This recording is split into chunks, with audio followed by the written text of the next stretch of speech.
जैनब बीबी अकेली बैठी लहरों को सुन रही है।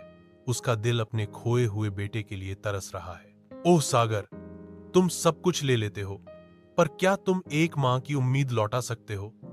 वह सागर से रोते हुए कहती है। अली जैनब बीबी के पास समुद्र तट पर जाता है और पूछता है, दादी अम्मा, समुद्र कितना गहरा है? जैनब बीबी जवाब देती हैं, जितना एक मां का धैर्य और जितनी अल्लाह की रहमत। अली बीच पर खेलता है। उसकी हंसी गूंजती है जब वह अंदर एक पत्र के साथ एक बोतल खोजता है। अली जैनब बीबी को एक पत्र देता है, एक ऐसा क्षण जो अनकही उम्मीद से भरा है। जैनब बीबी ने शब्द पढ़े, अम्मी, मैं जीवित हूं, दूसरे देश के किनारे पहुंच गया हूं, अब मैं वापस आ रहा हूं, दुआओं ने मुझे बचा लिया।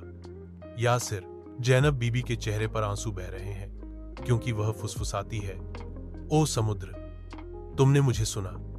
अल्लाह, मैं आपका शुक्रिया अदा करती हूं। 8 दिन बाद यासिर समुद्र तट पर धीरे धीरे लेकिन स्थिर कदमों से चलता है।